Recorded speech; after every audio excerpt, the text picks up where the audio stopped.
some point in your life, you've walked into an arcade. Perhaps you were just there to look around. Maybe you played a game, watched someone play, won a prize, ate something. These places, once fixtures of not just American culture, but cultures around the world, are a dying breed, often thought of as being a relic of the past.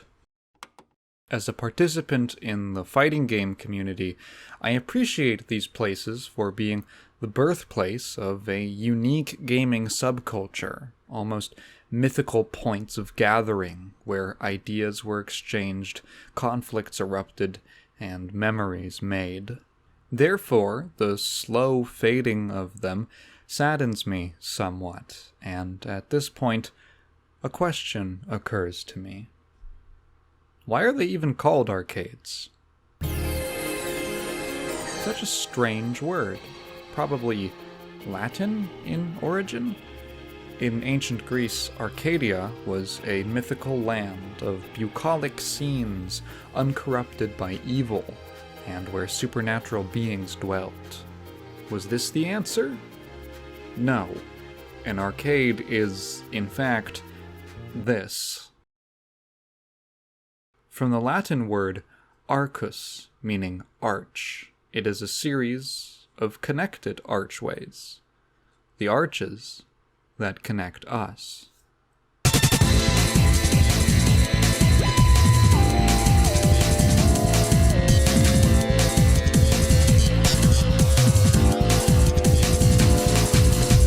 Arcades have been in use since at least ancient Roman times, famously seen in structures like the Colosseum. Often they were used for the exteriors of buildings, or to create a joint between two otherwise separate buildings. One such example of the former is in the loggia, a building, or part of, with one or more open sides. These openings almost always took the form of arcades. During the early medieval period and beyond, loggias were present in practically every commune in Italy. They were places of commerce, socializing, and politics, often with tables and seating areas. As historian James Ackerman writes, they were revered as symbols of communal justice and government, and as a stage for civic ceremony.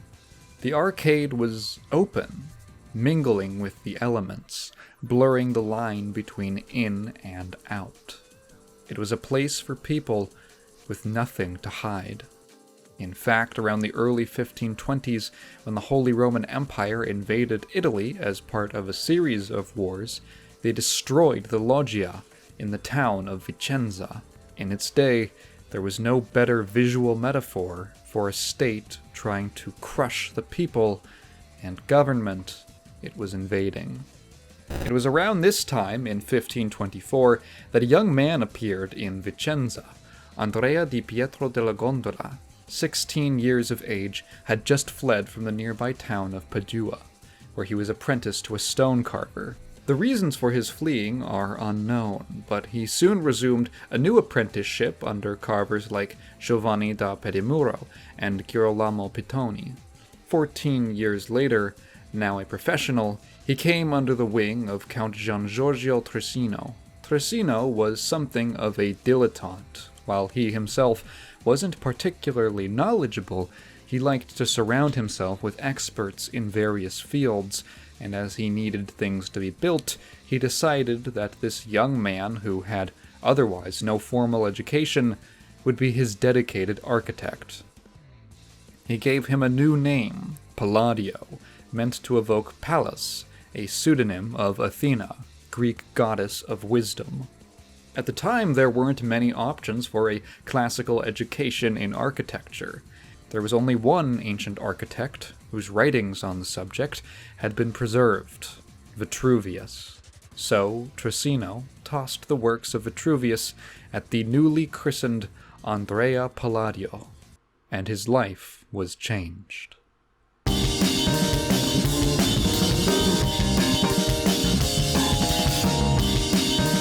Vitruvius served under Julius Caesar and collected his knowledge of architecture into a 10-volume series he called De Architectura. What struck a chord so deeply in Palladio was that these weren't just technical guidelines, they were also his philosophy of what a building should be and what it represented. This sparked a reverence for ancient Roman architecture for Palladio. Over the course of his life, he'd make several tours around the former Roman Empire to study the ruins of their buildings. And in 1571, about 10 years before his death, he would publish his own seminal work in the style of his influencer, known as I Quattro Libri dell'Architettura, the 4 books of architecture. In it, he makes frequent mentions of the ancients and would echo many of Vitruvius's ideas for a new audience. Chief among these were the qualities of a perfect building. Modern discussions of design are often bogged down in arguments over function following form or vice versa, but Palladio argued for an entirely different paradigm. Instead, he stressed 3 traits for an edifice: conveniency, solidity, and beauty. Convenience means that every part of the building has a proper function. Solidity refers to the actual quality of the building, whether or not it can stand up to its environment or support its own weight. Of what defines beauty, he has this to say, quote, "As for the beauty of an edifice, it consists in an exact proportion of the parts within themselves and of each part with the whole. For a fine building ought to appear as an entire and perfect body, wherein every member agrees with its fellow, and each so well with the whole that it may seem absolutely necessary to the being of the same." Vitruvius studied intently the form of the human body. In fact, Da Vinci's famous sketch, The Vitruvian Man, is based on his ideas. A human with perfect measurements. The human figure is simply our own structure, much like the buildings we inhabit. In principle, the two are the same, and physical perfection the link between us and our world.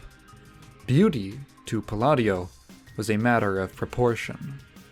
Function, quality, and beauty were a triumvirate, each as important as the other, and meant to agree with each other such that a building would be a harmonious thing. It follows, then, that arcades were a favorite of his. The arch fulfills every need. Useful in many applications, solid in foundation, and mathematically pleasing to the eye.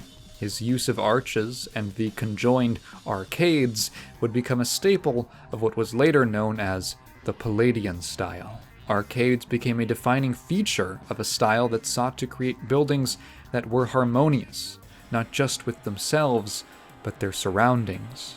He liked to build structures with their settings in mind. For instance, a villa on a hill would be built in such a way that every side was equal, making it serve as a viewing point. For this reason, loggias were common in his designs, and arcades key to their identity. Quattro Libri would remain a central text to European designers, and about 100 years after Palladio's death, his work would be brought to Britain by one Richard Boyle, 3rd Earl of Burlington.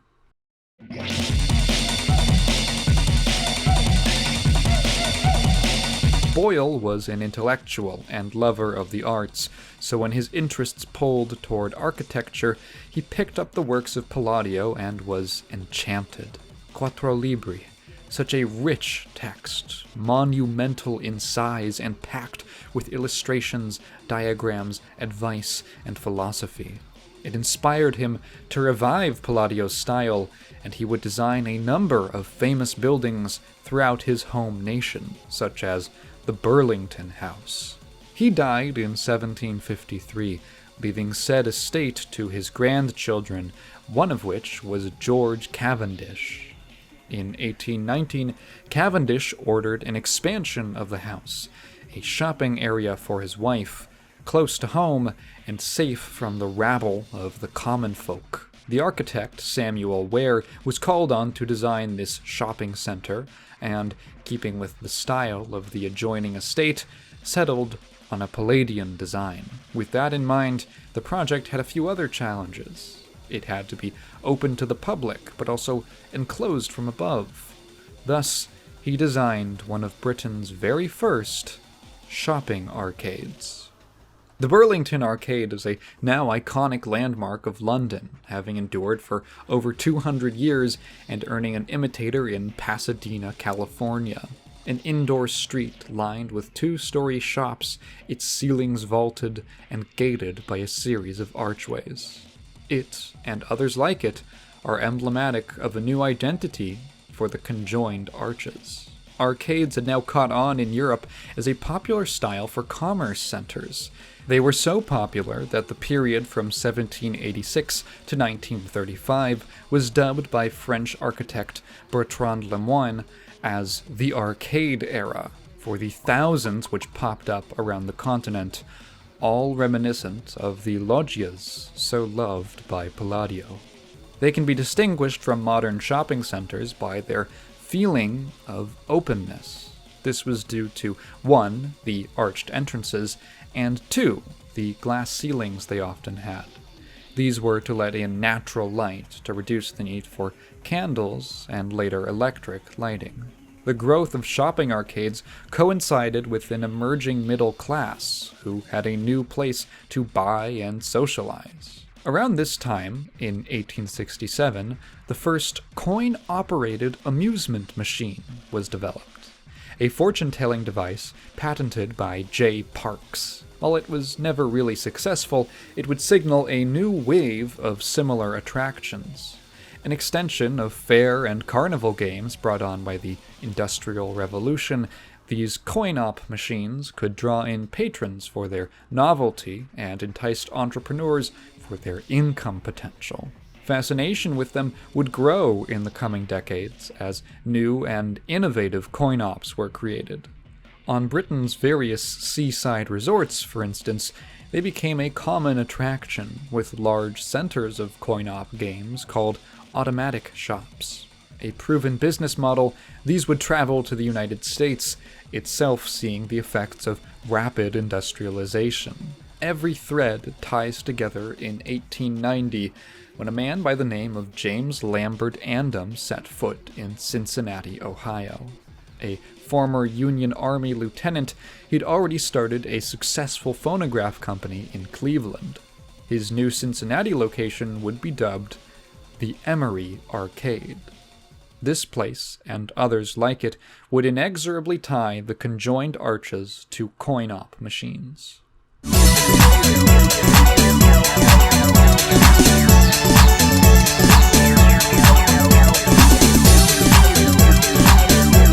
Over the course of the 20th century, the amusement arcade industry flourished across the United States, taking on the moniker of penny arcades, as most machines only cost a penny. The term arcade gradually began to lose its architectural meaning. It still persists in architecture, but in popular culture, the amusement arcade business had become so popular and infamous owing to their association with gambling that the amusement part of the term was simply dropped. Going to the arcade was all one had to say. This linguistic shift was also a result of the slipping influence of Palladian architecture in the US during the 20th century. The early decades of the new millennia would be known as the Revival period, as interest began to peak in a number of other styles, such as Gothic, Colonial, and Spanish architectures.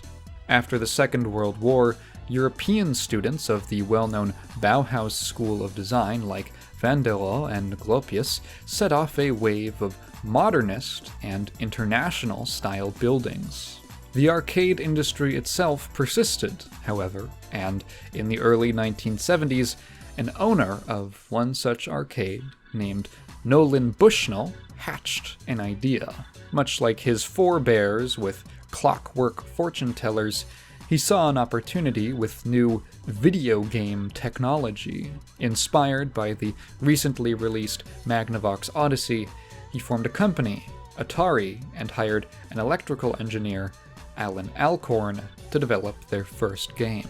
Alcorn would produce Pong, a simple game of computer tennis in imitation of the Odyssey's tennis. The game was an immediate success in a small local tavern where the first machine was set up, and Atari decided to ramp up production. Within a year, they were distributing the machines internationally, where they would be set up in all sorts of locations, including arcades. Pong is credited with kickstarting the modern video game industry, one so successful it would usurp traditional coin-op games to become the dominant attraction for arcades. Arcade video games were designed to be fast, replayable experiences where endurance was rewarded and failure was swift, all to suck as much money as possible out of players. As home console gaming became more popular and there wasn't as much incentive to stack the deck against gamers, designers began to drop the arcade mindset of extreme difficulty, leaving that style of gameplay with a distinct identity. Nowadays, video games that are quick to pick up with fast gameplay are called arcadey or arcade style, a video game genre name based off of an industry's name, which was based off of a type of building many were once housed in that originates in ancient Rome and was repopularized by a 16th century Italian who had read the works of a 1st century Roman. Language and history are funny.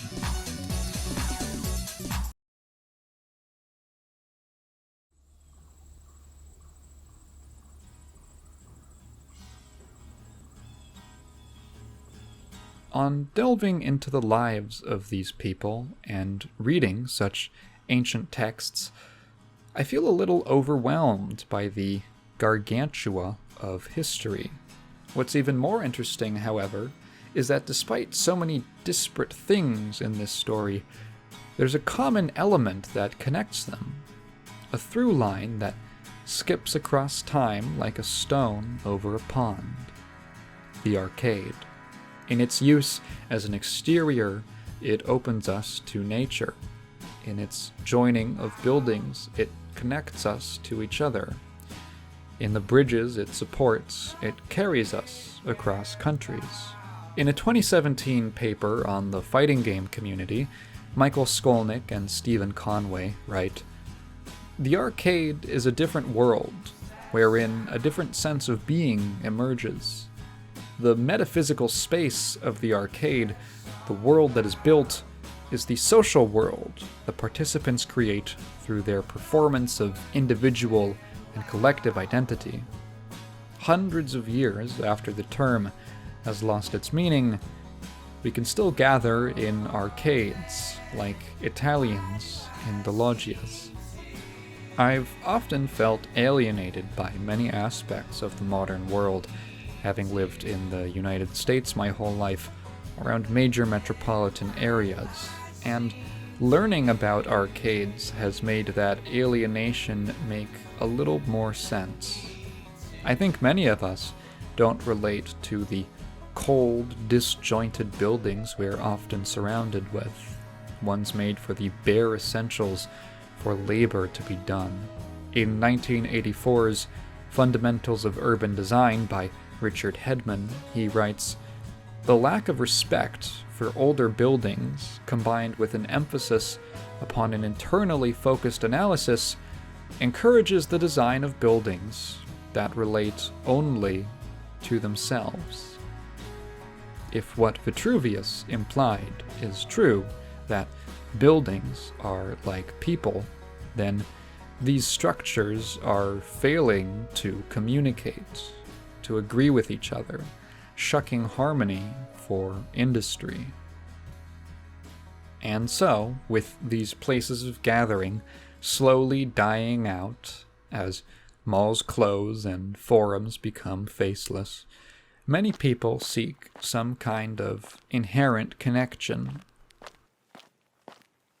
If you manage to walk through and find that physical and metaphysical place where the gates between nature and man and man are no longer, and they can settle under the vaulted ceilings, Remember where you are.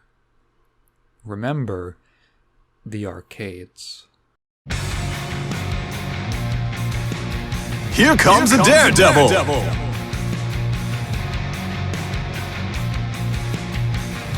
Game over!